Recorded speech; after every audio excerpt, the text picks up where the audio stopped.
Hey,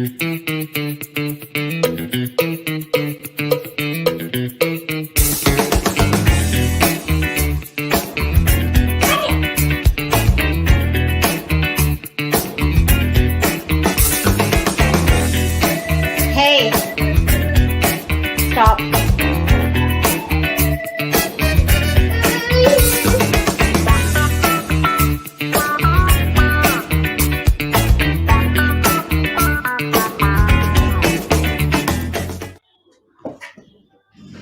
Hey, I haven't seen you in for forever. I know. It's forever. I laughed during the opening when we could hear you. I know. I'm like, I hope nobody can hear me in the intro when I'm yelling at my kids in the background. Yeah. To not do dangerous things. So tell us what's going on a little bit in Canada land. Yes, so lots going on, just like the rest of the world. I'm very excited for tonight's episode because it's going to be very relevant for what the Canadian nurses are facing at the moment as they just got their mandates. You know, it's all the same script for all basically employees across Canada. It's you need to disclose by this date. If you don't disclose your status, then you have to get testing every 2 to 3 weeks. Then there's an education class, and if it's not provided, then termination. So lots of threats going on, and this isn't just in healthcare. This is widespread. Banks, teachers, all first responders. So it's all the federal airlines. So I mean, it's all scripted across the board, which I'm sure is the same in the States too. So I'm very interested in this conversation because we have so many people coming to us wondering what they can do, and we have our process and what we're telling them, but it's always, awesome to hear from other people that have gone through it. So that's what we're dealing with in Canada, as well as the injection passports for censorship are rolling out across the country. So a couple of the provinces already have them in place, and others are coming out in the next week or two. And we also have a major federal election that was pulled, a snap election. And so it's, anyways, lots happening right now. This is going to be a busy couple of weeks and month. That's going to, decide the course of the rest of the winter, the year. So the rest of history, really. Yes. Yeah. And so it's great because we actually have the famous Methodist nurses that have made, honestly, on the North American continent, have made a big, I wouldn't say it's an issue, but they set precedents for the rest of the country. They were the first ones to fight back the mandate, especially even before the jab became FDA approved. And they were the first ones to stand in solidarity and say, we're not doing this. And yes, they were all fired, and people are like, well, they got fired. I'm like, no, you don't understand. Watch the ripple effect that's about to happen. And sure enough, it just took one person standing up that everyone else would stand up to. And that's what we keep telling people. You are stronger in numbers. And we literally are we're bringing on the team that is doing it from scratch and creating this playbook and showing people how to fight for themselves. And so we wanted to show, I call it Canada land. Canada. We're going to show Canada too, that they're not alone, and the same thing's happening here, but we have people fighting back as well. And so let's bring on the famous Methodist nurses. And just as a caveat, Jeff is on here too. He's not a nurse, but I just lump him in with nurses. So just so everyone knows, just FYI. Okay. Hello. Yeah, I'm so excited. We took our first national stance Wednesday, September 1st, and we hosted a nationwide protest in front of the hospitals. We were kind of taking lead from what we were seeing in the States, and it was totally successful and massive and amazing. And we're taking a huge hit for it, of course, because voices came out like never before, like people, and the numbers made a massive impact. So of course the hate is intense right now, as I'm sure you guys have experienced yourself. So why don't we just go around? We'll start with, it's like a microscope, Jennifer, and then we'll just go around the frame like the Brady Bunch. Just tell us a little bit about who you are and stuff like that. We're really just free flowing. We just run with it. Okay, go ahead, Jen. Sure, no problem. I'm Jennifer Bridges. I'm that nurse down in Houston, Texas that started all this chaotic mess. I've been a registered nurse for 8 years, pretty much with them the whole time. They were great until they just started this whole God complex. So I got fired, got a new job. I'm doing private nursing, and it's so much better. Like my stress level has gone down a tremendous amount. So, oh, yes, that's our GoFundMe. So anybody who would like to donate to us, we need to beat this billion-dollar company so we can set the precedence and help everybody else, basically. So thank you. Anybody who can spread that, that's amazing. And then basically all I do is spend my life just going around speaking at different events. And I just went to a protest today. So forgive me, I'm kind of a hot mess right now, but we're working hard to beat this right now.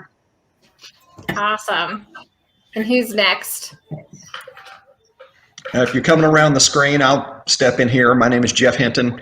I covered 3 of the Methodist hospitals here in Houston as a vendor rep.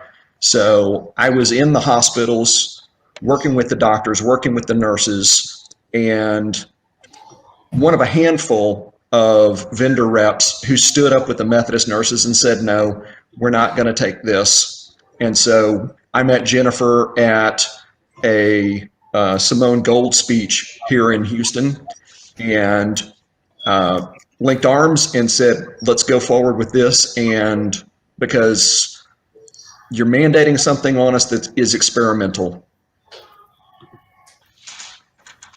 Awesome. Sorry, I'm trying to pull up your guys' websites in there, but like the internet is like messing with me.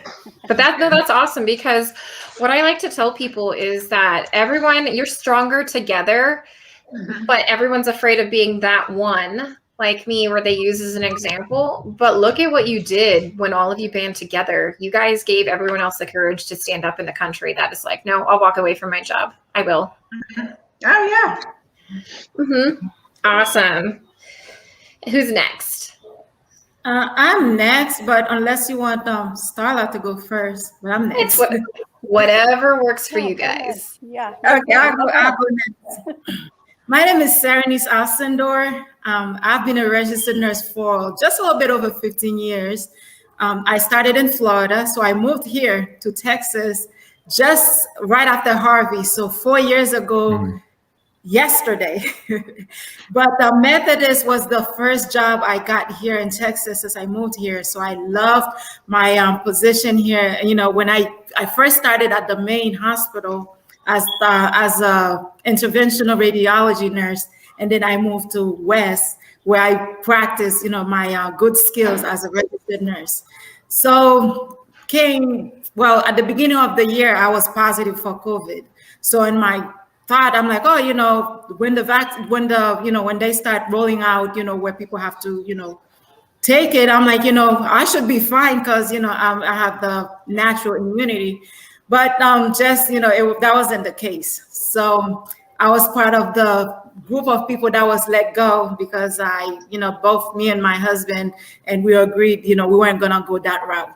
And thank God, I had something else I could have, you know, I could fall on. So which is, I'm like, you know what, at this point, I can go from helping people with their physical health, which I love, absolutely love helping people, to helping them with their financial health or credit. Because what I found out is that a lot of Americans have, we have the, you know, the epidemic with COVID, but when it comes to credit, it's like, it's an epidemic as well, because a lot of people have bad credit.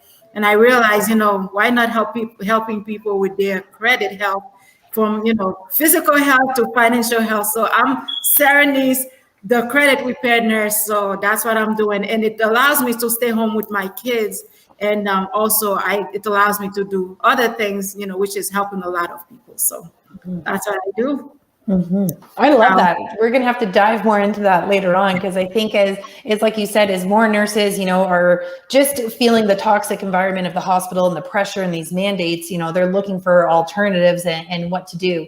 And of course, you know, we're not really taught that in nursing school, alternatives or entrepreneurship or independent nursing. And I think for a lot, that's definitely the way to go. So, you know, you could actually provide the care and the information and education that, you know, people need out there without any, you know, really restrictions on that. Absolutely. Yeah, so that's amazing. Yeah, we'll dive in more, but let's hear from Starla. Hi. Hey, I'm Starla Haugenator. I actually worked with Jennifer We worked together for several years on the same unit. I was with Houston Methodist for a total of 15 years. I was a second-time employee, went through nursing school. And I've been a nurse for 6 years. I worked in med-surg, observation, and interventional radiology as well. I was in a leadership position, active on many committees, devoted a lot of time to the facility, and trying to see how we can make things better as a nurse. COVID came out. I was a little fearful, but just with anything, you put your faith in God, and that's what I did. So I was a little, sorry about that. I was a little concerned whenever they started talking about mandating, and I have my own personal health journey that I've been going through. I have POTS, which is also a long hauler symptom of COVID. I was lucky enough, I never had COVID. I've done all the things, so that tells me that I'm doing something right.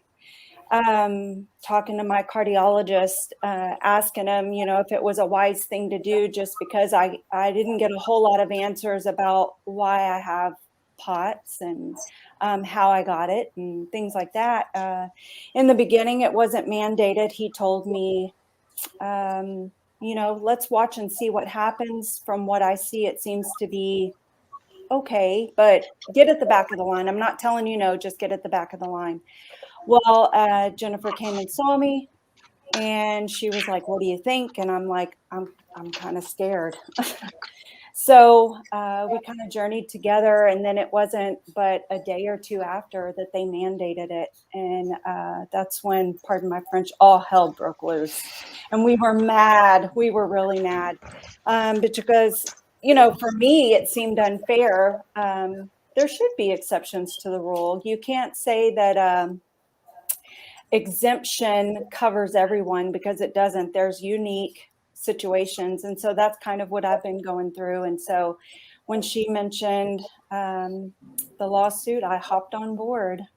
So she's a fighter. She's been a champion for us. So bravo. That's amazing. So what was your process? So you joined arms, created this lawsuit. What did that look like for, presenting that to the employers, the process, the time, and the fallout? I'm sure there was a bunch with that too. Are you wanting from the beginning or just like the lawsuit part? Let's just start from the beginning. Is that okay? Yeah, because we have other people that literally, we have an hour and more if needed. We have people who are literally scared and they have no idea where to start. And I'm like, you're not alone. There's a team that already did this. Yeah. And we try and get them connected. But, we had this discussion in Texas. Not everybody wants to stand up and take one for the team like you did, dude, and be the face of this. So. Well, and I'll be honest, when I first started this, I was a little scared too. But once you realize that you are not going to take it no matter what, and you're going to get fired, it literally helps, because then you're like, well, what the hell do I got to lose? Like, they're going to fire me, so I might as well just go at it full force, But super long story short, so a group of friends of mine at work, we were talking about it. Everybody wanted to do something. They were kind of pushing me forward because I'm more the outspoken one. So I just kind of made this little petition on my computer, just this little kind of ghetto thing. And I put my scrubs on, ran into work on my day off, pretended to be working. And I just ran around that whole hospital. I went to every unit talking to people to see what they thought about a mandate. And these people were terrified. They were literally grabbing me and hiding me in closets. And because they didn't want to be seen signing it. And then they would send me to the next unit. They would hide me in some room. It was hilarious. So in just that little couple hour period, I got 100-something signatures. So then I realized we had a lot of people. So then basically somebody snitched on me. So I got a call from the CEO's secretary that they wanted to meet with me the next day. So I met with my entity CEO, CNO, and the head of HR, and I brought another nurse with me as a witness. And oh my God, it was bad. It was an hour and a half of us just basically arguing and yelling at each other. And it was horrible. I did not expect it to go that bad. I thought they would actually care.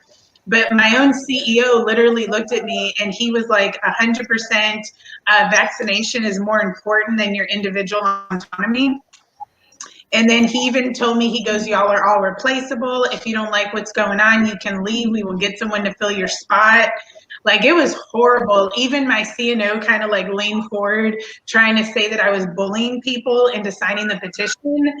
And then after that, it was like game on. Like, I called her a liar. Like, we were just, you could just see their skin boiling. Like, no one had dared ever talk to him like that before. And then after that, it was just on. Like, they thought they had pretty much like bullied me. And I said, no. I said, get me in contact with Mark Boone, the head CEO. I want to speak to him on behalf of all these people.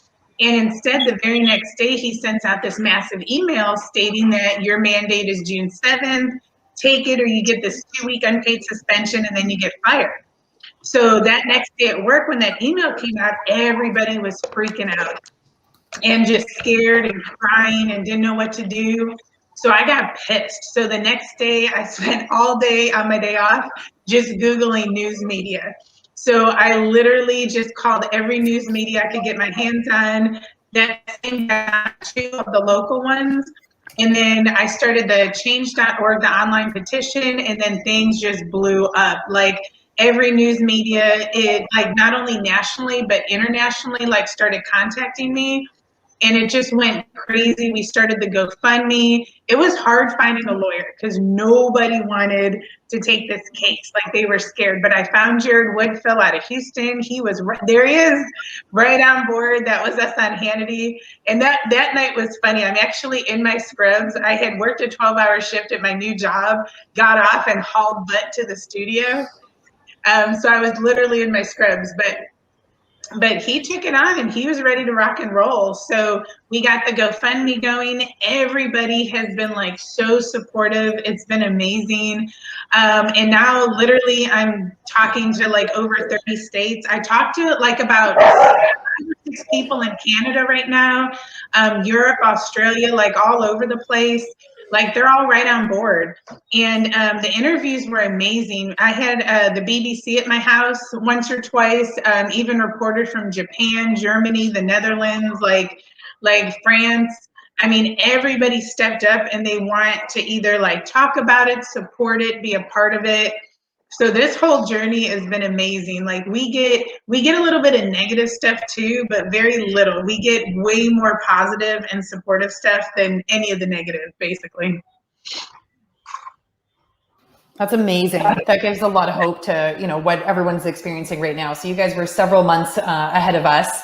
All the mandates are kind of starting this week, going into different dates through September to October. So this is going to be really inspiring to see what can accomplish. So that's how it all started, and now you're in the lawsuit process. Yes. So what does that look like? Well, the lawsuit, a lot of people have been misleaded because our initial lawsuit was actually filed in state, and I call them the evil Methodist lawyers, like removed it from state and threw it into federal, because we were trying to get an injunction at the state level to keep us from getting fired, and they knew that, so they moved it into federal. Got it in front of that federal Judge Hughes, which he just like dismissed it. He didn't even let our lawyer talk, produce evidence, nothing. He just basically dismissed it. But we knew it was very fraudulent. Like, he even admitted on record that all his little judge buddies are on the board of Methodist and all these other hospitals. So it was like rigged and set up from the get-go. But that's okay, because we already filed an appeal. We're in the 5th Circuit Court of Appeals right now, waiting to hear the next step with them. And we also filed a state case. So we've got the state and the federal. So we're in hopes that we're going to make it to like the Texas Supreme Court and the federal Supreme Court. So we can change some stuff, not only in Texas, but also in the whole country. That's so awesome. And what is the timeline do you think this will all kind of take place? Because I know a lot of legal stuff can take a very long time, and that's a big question that is around here. I wish I could tell you. Yeah. I think it's going to take a while, Yes. but everybody be watching and get ready, because when we do make it to those levels and we do go to court, I am literally going to call out the whole country, and I want everybody to show up at those steps, and I want to blow it up bigger than anything's ever been blown up, so they can see thousands and thousands of people watching them to make the right decision. So they know like how big this is going to impact stuff. So y'all get ready, because when I call on you, I want the whole country to show up on our behalf, and we need to rock it, basically. Oh, yeah. Canada will be there too. Yeah. Oh, yeah. Yeah, I mean, no risk going to the concentration camps to show up to support you, right? Isn't that what we had to worry about in Washington? We were trying to sneak you back into the country. Exactly. Ridiculous. Oh gosh. Yeah, it's absolutely insane. And the weird part is about this, and what you were saying, is that nobody thought it was weird that all these judges were on a hospital board at all. Mm-hmm. Like, that they've got all their fingers in all these different pots. And I'm like, nobody thinks it's weird. What's a judge doing on there? What are all these people doing involved with corporate hospital systems? And I'm just like, what is going on with that? Well, nobody thinks it's weird. Well, because the hospitals are smart, because they know if they got all their little pockets lined all over the place, and if something happens, they're protected. Mm-hmm. Absolutely. So be curious to hear, and I'm just throwing out these questions and anyone can answer. I'm just curious, you did receive a lot of, positivity, it sounds like, and a lot of support. And I think it sounds like 150 of you are no longer working at this hospital, right? So that's how many plaintiffs or such, or probably more, might be on this lawsuit. Is that correct? Well, the federal lawsuit has 117 and the state one has 62. Okay. But just to let you know, well over 400 to 500 people were actually fired, if not more, altogether, because the news media and good old Mark Boone, the CEO, only talks about the initial employees.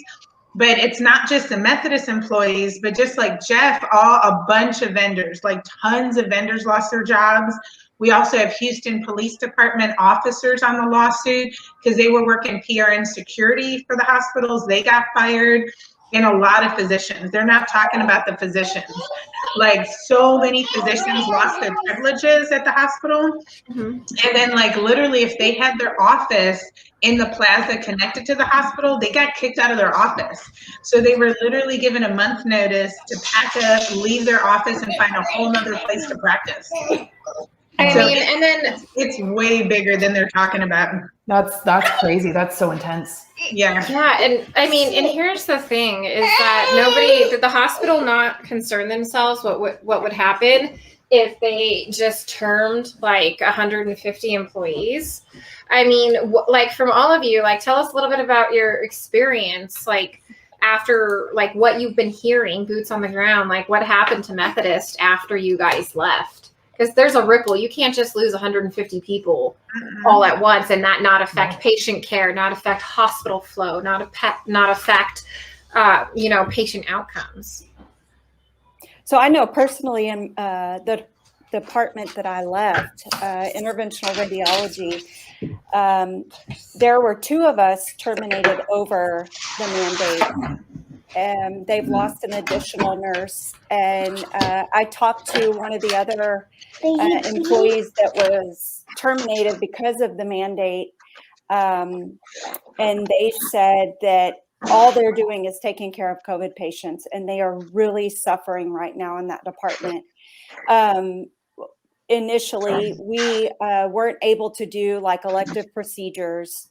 And whenever everything was kind of shut down, they stopped doing elective procedures. We saw a lot of like really sick, critical patients. So although I wasn't on the front line in the COVID unit, I was still seeing COVID patients, the sick of the sick. I mean, it was really bad. And so now it seems like that's back down to where they are, is just no elective procedures. From what I hear, it's just taking care of COVID patients again, and they're very short-staffed. It's unreal at how short-staffed the hospital is. And were you guys short-staffed prior to this? Because I know in Canada, like across the country, we have major nursing shortages. It is a huge issue everywhere across the country. Overtime and canceling appointments, exactly what you said. Like, they are short almost 5 to 6 nurses, if not more, a shift. And they're looking at, firing 30%, right? Because that's what the numbers are. 30% across Canada, they'd be looking at firing nurses. So were you guys short-staffed as well to begin with, or? I don't think it was nearly as bad as it is right now. And I think it gets worse by the day. Somebody had mentioned there was like, Jennifer, it was in our post, like 3,500 pages or 350 pages. It was something like unreal. You couldn't scroll through all of it, of the job openings for Houston Methodist alone. I didn't see it for myself, but that is just shocking. And I know that I've heard from nurses in general, not even just because of the mandate, nurses are leaving the bedside. They're exhausted. They're tired. Yeah. They don't want to do this anymore. It's not fun. Like, you know, you get into it because you're passionate and it's something that you want to do. You want to take care of people. And nursing isn't that anymore. No. That is the other, like whatever side of the spectrum you're on, nurses are being harmed. I know that, you know, whether it's the mandate or not, the stress is at an all-time high. Morale is at an all-time low. Just, you know, the exhaustion, the lack of pay, the lack of respect, everything. I know they tried to boost, you know, it up at the beginning and like the whole hero thing. But it's been we were a heroes, systemic even though they were issue being for murdered. years. Like I've been a nurse for 14 years and like the whole, yeah. What's that, Nicole? I said, yeah, we were heroes, even though everyone was dying because of negligence. Yeah. Yeah. But you know, adding to what Starla said, it's really been crazy since that group is out of there, because I still, you know, keep in touch with some of my, you know, former coworkers, and every time I talk to them, they're like, "Oh my God, it's crazy." That's the one thing they would say. You know, that's the one thing in common. They're like, "Oh my God, it's crazy. It's just so crazy. It's unbelievable." So I think they think they're like it was something in their own interest, because when we were leaving, just around, you know, before we were out. They're like, oh, you know, they're giving people $15,000, you know, for nurses to come and replace y'all. So, but I mean, it's not really that green, because what happened is, you know, they're still having a lot of cases, despite the fact that they have 100% that took it, but still, it's crazy. And that's the one thing everybody's like, it's so crazy, because what they're getting into is that you have people like us who've been very passionate about what we do. And they kind of make you feel like, you know what, I sacrifice, you know, because during the peak, you know, the everything, we like bent backward, you know, trying to go above and beyond to, you know, deliver. But now we're like the black sheep of the family, and, you know, we kicked out. So I want to say it's not better. It's worse, because that's what everybody's saying, despite, you know, the fact that, you know, either they get a raise. I know a lot of people, they got raises and different things, but it's crazy. It's bad. So you were essential until you were expendable. That's pretty much how it was. Yes, ma'am. Yes, exactly. I actually wasn't terminated with the first group, Jennifer's group, the first 117. I stayed on because I had a temporary exemption for a little while. And I was terminated because they said we had to get COVID testing every 14 days and wear a face shield and a mask all day from the time you walk in till the time you walk out. And I had told my management, and it's not their fault. I understand it, because the orders come from somewhere. Corporate. Yes. And I told them. The protocols and the orders come from corporate, I discovered. Yes, they do. You feel like an outcast, because it doesn't matter if you're you might as well be wearing a star, because you're telling everyone who walks in that facility, hey, I'm not vaccinated. And people are judgy. And I don't have to tell everyone why I choose not to. It's nobody's business. You know, whatever happened to HIPAA? Like, so when people walk in and see, oh, you're wearing a face shield, you must not be vaccinated. You know, it's nonsense. And so I told them I'm not doing it. And that's ultimately why I was terminated. It wasn't because my exemption lapsed and I didn't get I refuse to comply with their extra rules. Just And it is so crazy because I know in Canada here in Ontario and BC, we fought against that in 2015 and 2018 because there used to be the mandates. It was like vaccinate for the flu shot or mask. And so again, it's the same thing, like you just said, like you're singled out, discrimination, because obviously those wearing a mask, you didn't get the flu shot.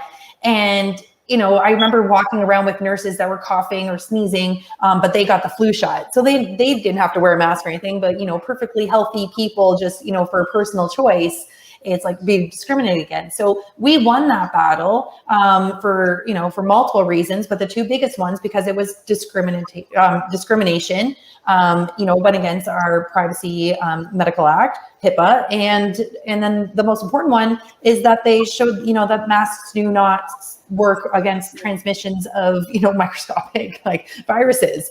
And then I remembered when this started up again, and then we're back in the masks and all this, and it's like, but didn't we literally just fight this in 2018 and we won? Why are we back to this? Oh, this is different. This one's different.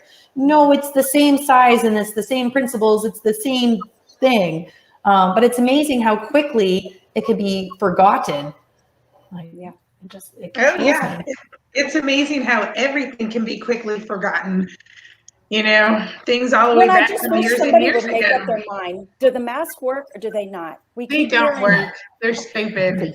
I mean, come on, guys. They should know this by now. Yes. Like, I feel like if we can send people into outer space, we should know if a mask works or not. Like, I feel like, come on, we sent people into outer space. Like, I mean, this should be easy when you send somebody into outer space. I took my kids to a dinosaur museum, and it was really neat where they got to see them trying to get the fossils out, like working on the rock and getting the fossils, and you got to watch them doing it live.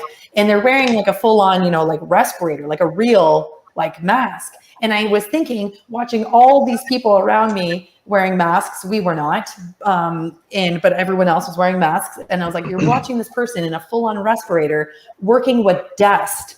And that's what they're wearing, a full respirator. So they're not breathing in the dust and, the debris from working on these fossils. And you think that's working for viruses? I was like, how are you not seeing this like right now? Oh, I know. Well, I actually coded a patient. I do have questions. So we kind of froze there. Hopefully it looks like we're okay again. But we get a lot, I'm sure you guys get this too. So for making up a choice for our bodies, even just making a choice of not wanting to disclose, we get a lot of anti-science, anti-vax. It doesn't infringe on your freedoms. You still have a choice. Employees have the rights to put these mandates in place. You can choose to get it or not. It's not forced on you. Find another job and take the consequences of your decision. What do you have to say to comments? Did you get a lot of those too? Because they're coming at us pretty hot and heavy. That's coercive. Yeah. It's coercive. And to add to something Starla said a minute ago, you were having to go through testing every 2 weeks. For people who have exemptions, medical or religious, they're now testing people weekly. Yeah. And it's not just the hospital system that this started with, Methodist leading medicine here in Houston. It's now moved into other hospitals here in the Houston area and other hospitals in the region. So it's only getting worse, and there are people who are walking away. There's other lawsuits starting up. I've heard of one that's got 1,200 plaintiffs in it for a large hospital system here in Texas. So Wow. My ex is actually a nurse in one of those hospital systems, and I'll tell the story that, one of her family members got the second Moderna shot, and just a couple of hours later was found unresponsive on the floor. Spent weeks in the ICU and will never be the same. Yeah, the numbers are skewed. They're not telling the truth. And my husband's grandma, actually, she passed away about 4 days after she got her vaccination. They're not going to say that that's what it is.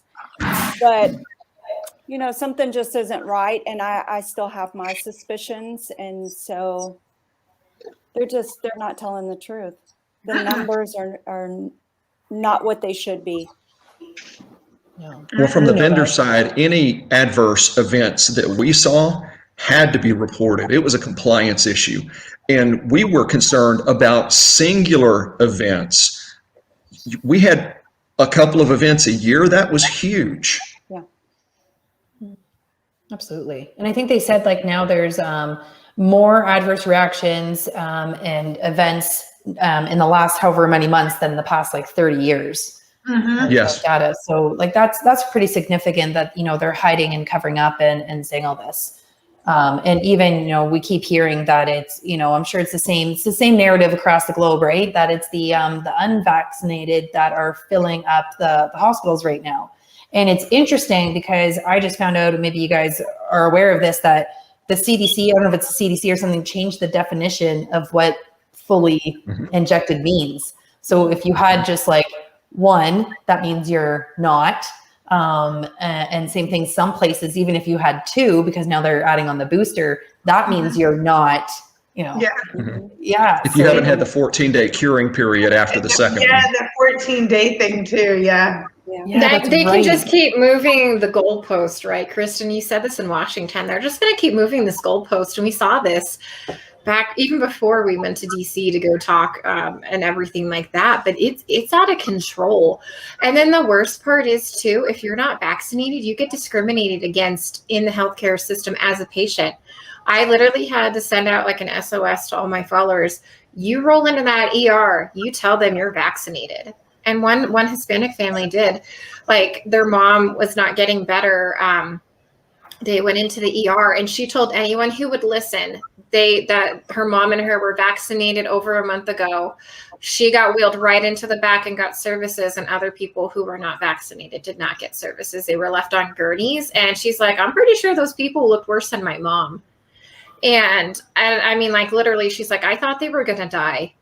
And I'm just, when were we allowed to start picking and choosing, like, and violate EMTALA? Well, we can violate HIPAA. We can violate the Constitution. We can violate Nuremberg. We can violate EMTALA. And I'm like, I just don't, we are in some weird topsy-turvy, like, twilight zone, because when we think that we can do this, I mean, they leveraged you guys, your jobs. I mean, I'm dealing with 2 prisons that they are forcing the prisoners to get the jab. If not, they take away whatever they call outside time.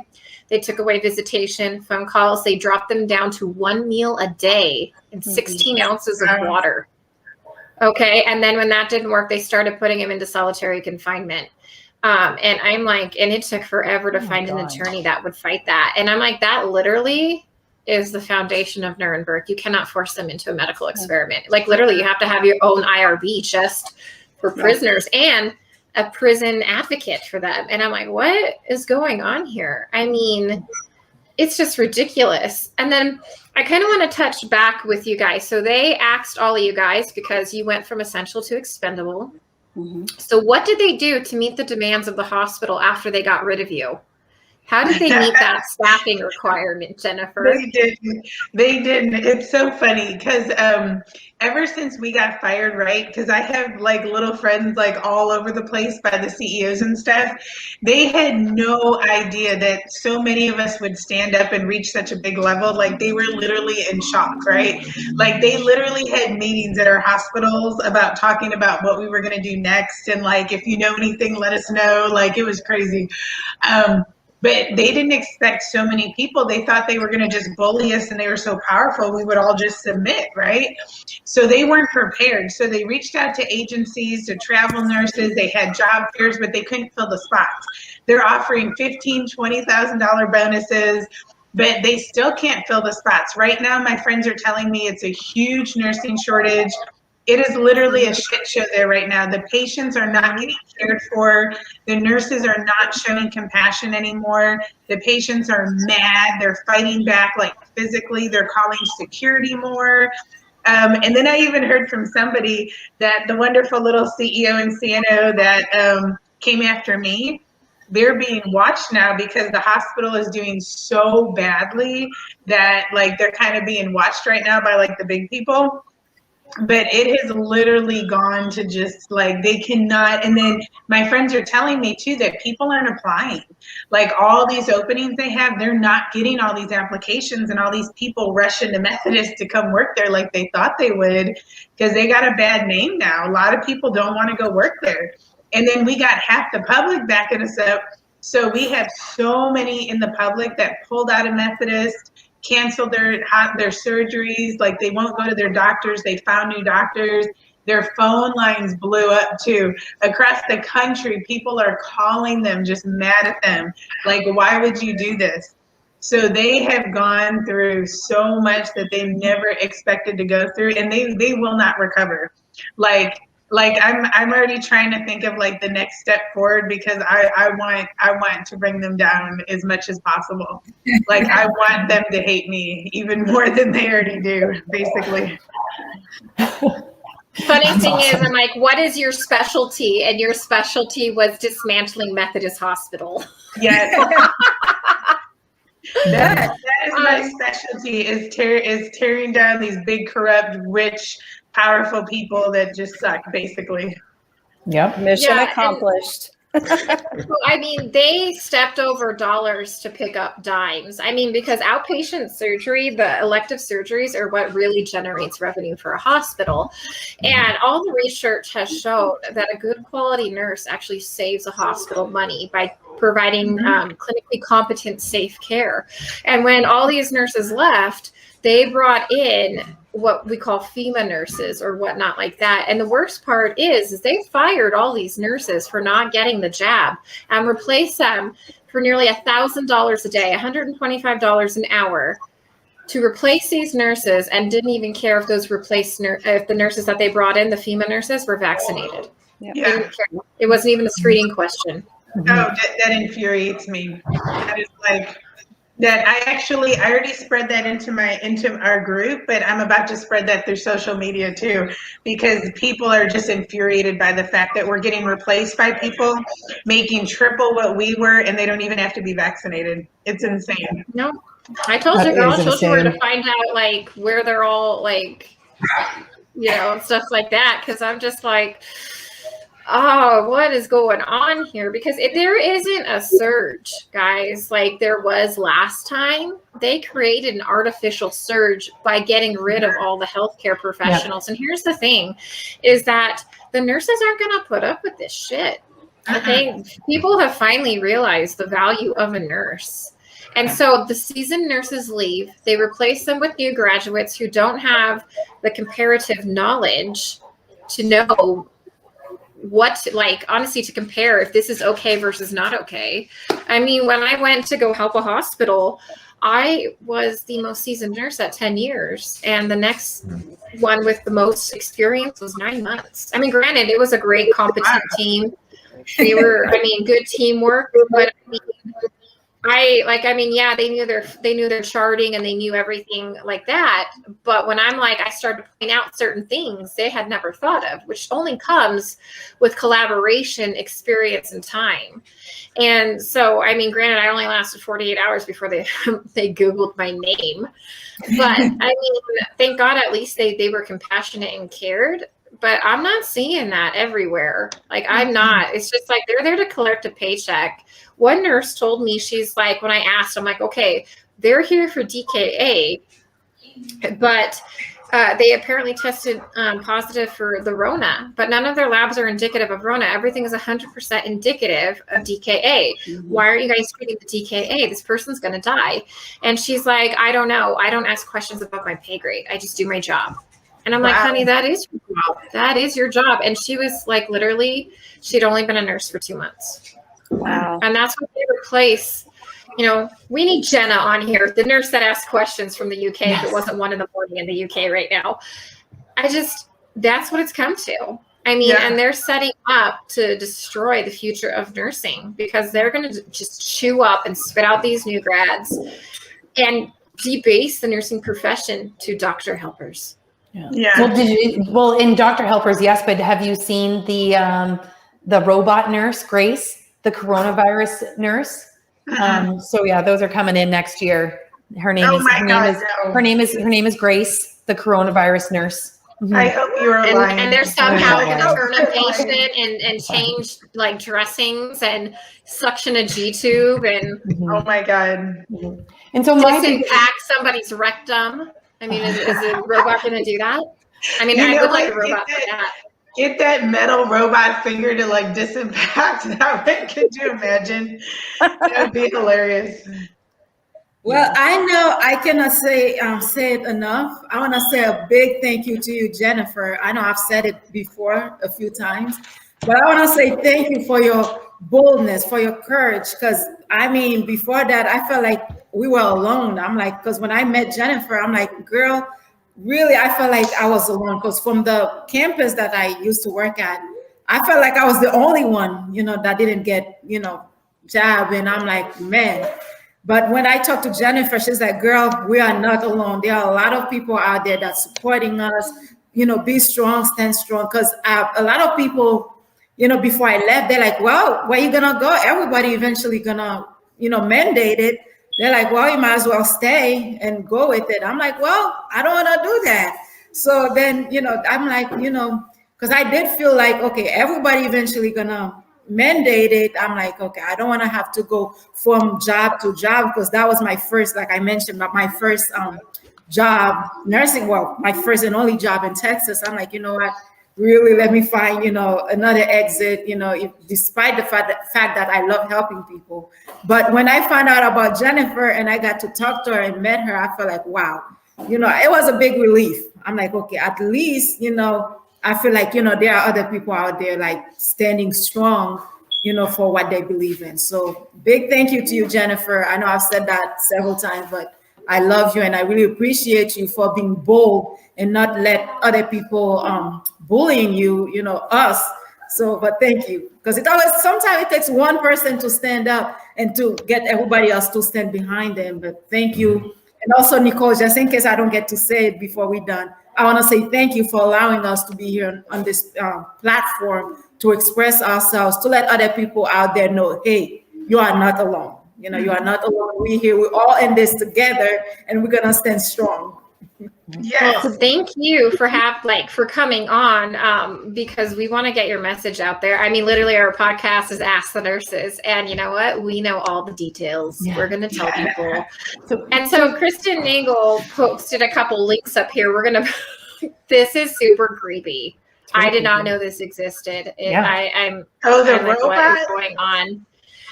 Let's pull it up. Oh my God. She looks like an adult doll, like not like a grown-up doll, but like one of those gross ones that you looks like a sex doll. Yeah. I was trying not to say, I'm like, oh crap, but I'm like, oh. That's what she looks like. She looks like a creepy sex doll. She totally does. Yeah, and I don't even know what's going on. I'm trying to find out. Wait. Can you hit the play button? I want to see like how she talks, like dart, like. Can we see what? Oh my God! Can you hear? Can you hear the? I think this is just so they can. Oh, is this South China Morning Post? Oh, why? Yeah, it's South China Morning Post. Oh my gosh!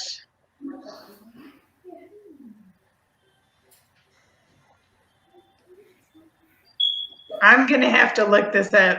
And I don't know about y'all, but I have taken care of some really sick and twisted old men patients. And do you know what they are going to do with these robots?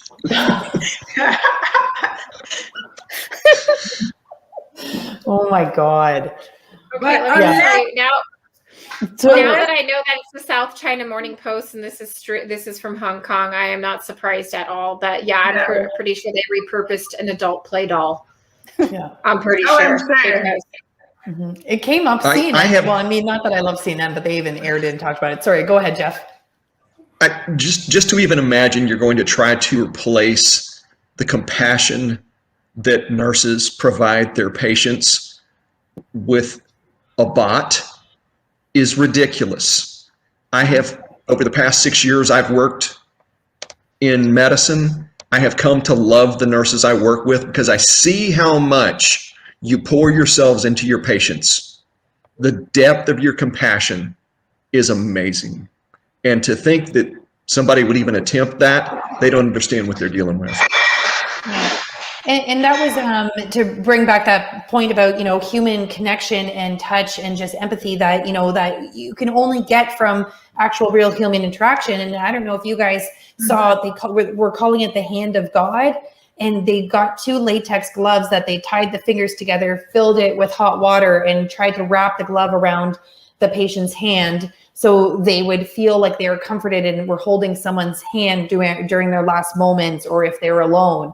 And to me, that's just despicable. Like that is not what we went into nursing. We are there to lay hands on patients, to comfort and be there, with them at all these moments. So it just does show the way that, this is going, the fear, it's really, taking over people's compassion, and they're not really seeing it, which is unfortunate. I mean, many are, but there's still a lot that aren't. And I know we have just a few minutes left, and I'd really love to kind of wrap up on some positivity of, since Canada's just kind of getting to be where you guys are at, what is some advice that you can give, nurses or other professions that are facing these mandates, and what is some advice that you can give them to what they can do in this moment? Well, I will say, Go ahead. bedside nursing is not the only, sorry, I'm having trouble with these. Bedside nursing is not the only type of nursing you can do. And when I was facing the termination, and my husband said, "My God, what are you going to do?" I said, "I'm going to work from home." He said, "You are?" I said, "Yes." And the day I was terminated, I had an interview with my current company, and I'm now working from home, doing what I want to do. So that's awesome. Yes. Bedside nursing is not the only type of nursing that's out there. Mm-hmm. Yeah. I wake up, I drink my coffee, I can walk my dogs, I can do yoga, I can do anything I want to do. And then I clock in for work on the computer. Mm-hmm. That's amazing. And I bet, just having that flexibility and everything is, I bet you appreciate it so much. It's probably kind of where you want it to be. And then I know that Ceranise, hope I said that right, the credit repair nurse, you started your own business. That's amazing. Absolutely, absolutely. But I want to say I agree with Starla. The nursing profession, it's like gold. It's really like gold, guys, because you can do so much. You don't have to do bedside nursing. And if it's one place required it, and I believe it was Jennifer, that was telling me how, where she works at now, they will never mandate where she has to, to get, any kind of vaccine. But what I'm saying is that once you're a nurse, it's like you got gold. You can go anywhere and do anything. You don't have to feel like, okay, there's no way out. Because a lot of my former coworkers, a lot of them, they were forced, and some of them they were in tears because they felt like there was no hope, there's no way out. They had to do. I'm like, you don't have to. They're like, well, the experience, I don't want to have to start over. I'm like, listen, you went to school for 4 years and plus, to get this degree, to have this license. And I mean, I said, you know what? You don't have to go through that if you don't feel like it. So I agree with Starla, you can work from home. You can do a lot of other things that gives you the freedom. And we are a human being, and this is America. I feel like people should have a choice. People really should have a choice. And as professionals, we don't have to be treated like that unless we let people treat us a certain way. So me now working from home, this is my office in my living room. I do whatever, whenever I get to travel, I can work pretty much anywhere in the world. And I absolutely love it. If it wasn't for Methodists that forced me out of, I still love nursing. Like my daughter, she's 11. She's like, well, I always tell my friends that you are a registered nurse. You work at the hospital. What do I tell them now when they ask you what your mom does? I said, well, you can still tell them my mom is a registered nurse. She doesn't fix people, but she helps fix people's financial needs and credit. She helps fix that. So, which is, I'm totally fine with it. Nursing, going back to the robot, it's from the heart. We do nursing because we went to school to become a nurse because we love helping people, and it's from within, it's from the heart. So that's really me now. That's awesome. And just one last thing, if anybody want to know, maybe if you just want more information, because we know since COVID, a lot of people have found themselves in this predicament of having, late payments, you name it. We can help. I can help, follow me. I'm on Facebook, Instagram, Google, or, reach out to Jennifer, any one of us, and you'll get my contact. I'll be more than happy to help. We should schedule to have you on a podcast, and we'll give you an hour just to kind of show people your services and how you help them. Because we had Tamika on too. And I think that'd be really good because so many people are drowning in financial debt. One, because of medical bills, and two, because of the lockdowns that have negatively financially affected people. So we'll have to have you back on here in the next couple of weeks. So you have my email and my phone number. So message me and we'll get you scheduled. It's just, wow, there's just so much going on right here. I'm like, man, that's like a whole nother topic too. People getting foreclosed on and whatnot. Oh, gosh. Yeah. But I know someone said, don't forget to spread the love because there's so much hate out there. And this is definitely what we need. We don't need like negativity against negativity and hate and anger against, the anger coming at us. So I always like being reminded of that for myself too. But I don't know if Jeff or Jennifer, if you have anything you want to add to inspire people to, take a stance or anything. Yeah, I am glad that the nurses have the option of going into different areas of care.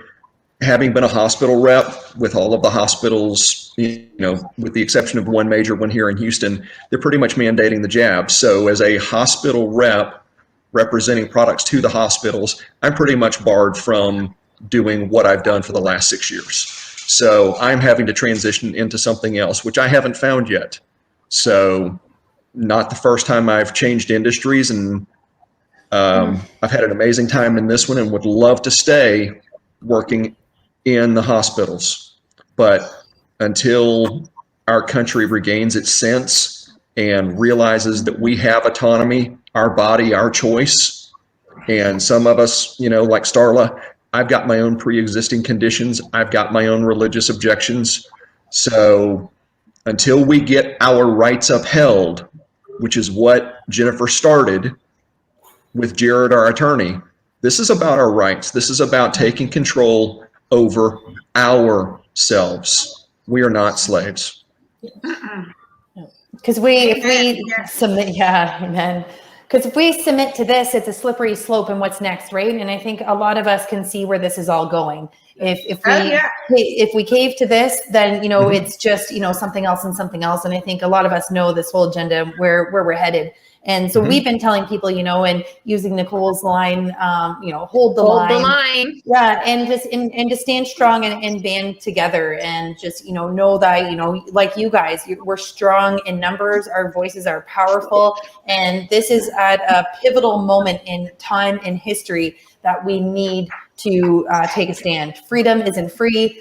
It was fought for us before, and now this is our time to fight. And I just keep thinking, yes, it's being mandated on us, but they're coming for the children. It's already, being mandated 12 and up. I don't know if the age lowered already for you guys. I know they're looking at lowering it here soon. In about 30 days. Vaccinate your children. Yeah, so they're coming after the kids. I know they want to try and add it into the baby schedule and creating clinics at the schools.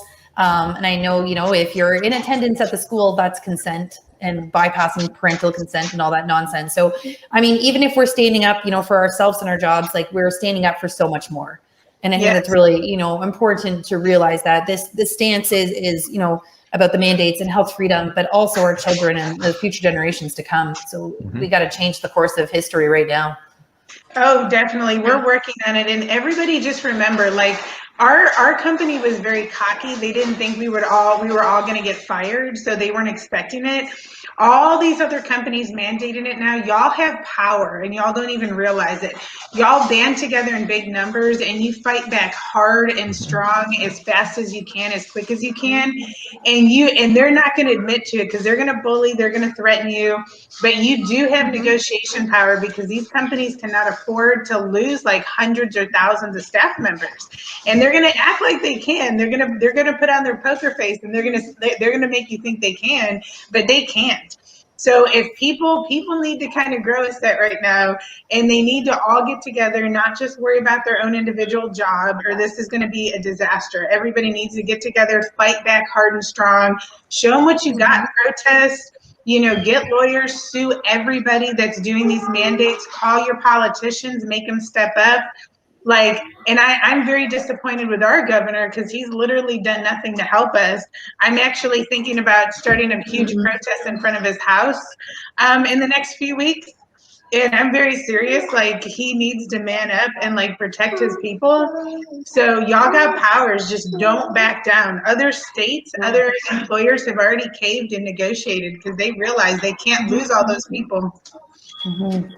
When we all stand up, the game folds, right? It's not the that's what the Canadians and the Americans did. We found each other and we just latched on to each other like it's a storm and we're holding on to each other through this storm and we make it happen. The next step in the path will present itself to you. And I know that everyone's afraid that they're going to lose a job and be unemployable because I, of all people, Kristen of all people, knew exactly what that's for. But I absolutely guarantee you that, I may not be able to work as an ICU nurse again, but I guarantee you that when Qatar is getting a hold of me and India is getting a hold of me to inform their health ministers and health departments on how to manage their COVID situation, I could set my own price. Technically I tell, I don't even call myself a nurse anymore. They're like, what do you do for a living? And I'm like, well, I save the world. one person at a time. That's what I do. So there's no end to what we can do and what we can reinvent ourselves at. Don't ever let them make you think that you are less than what you are. I just simply, that's the part that really upsets me. It's like when I lasted one shift with a name badge and they brought me in to try and humiliate me with a Google search of my name. And all they did was bring hundreds more people to me saying, hey, this is what I'm seeing in the hospital. This is what's going on. And I'm like, come to American Frontline Nurses. We will welcome all of you. So, and Jennifer, like you were saying, you guys had to talk secretly about it. Remember Peyton, Kristen, Peyton, the holistic nurse?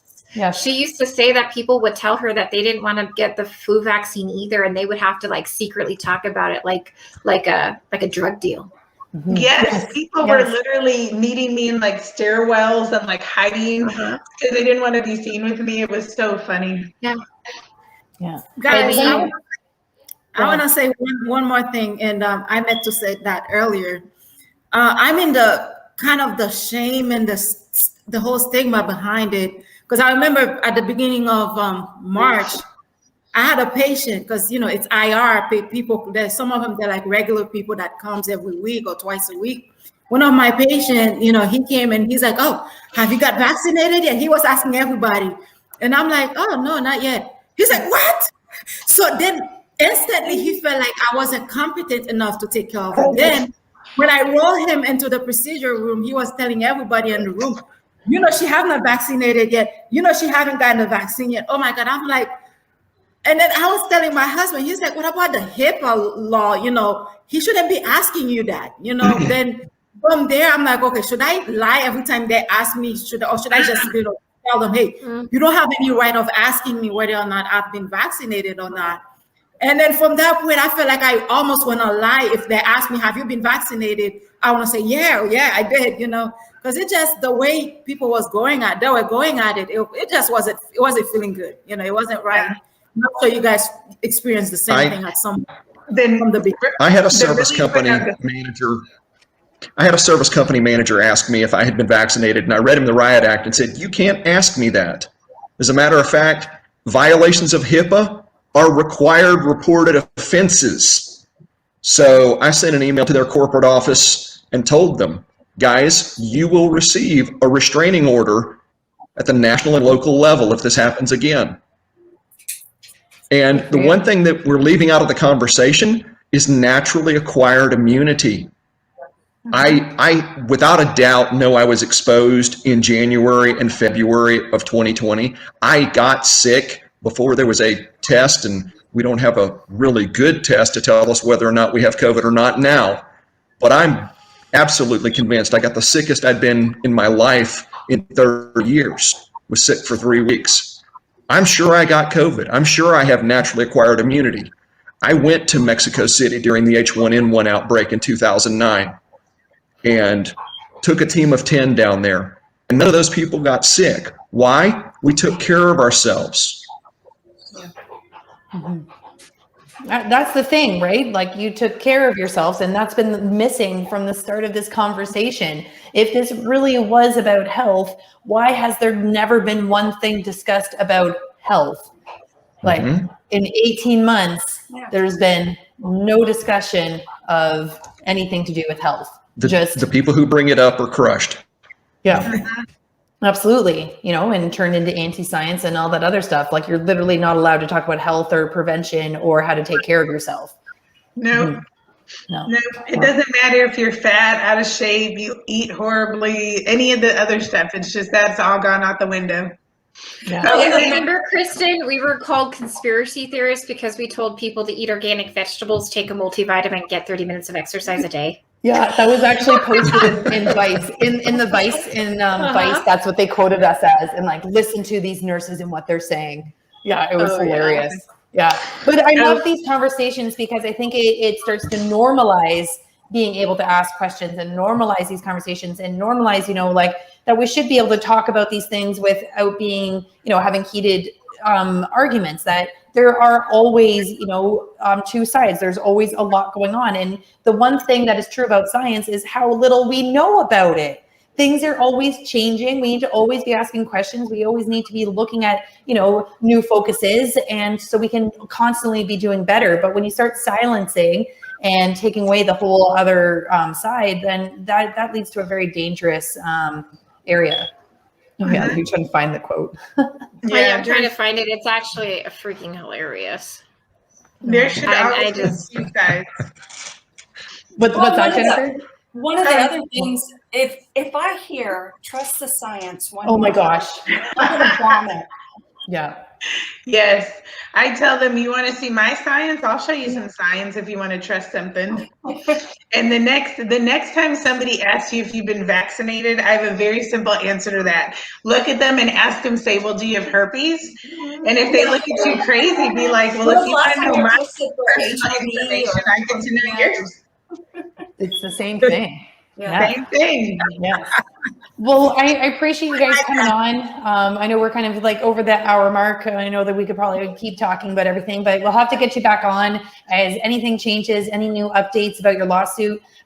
Keep us posted so we can continue. You guys are a bit ahead of us in this process.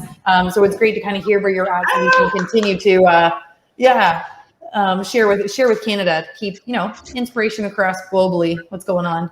Yeah. So this is your Guardians of Medical Choice. It's awesome. Thank you.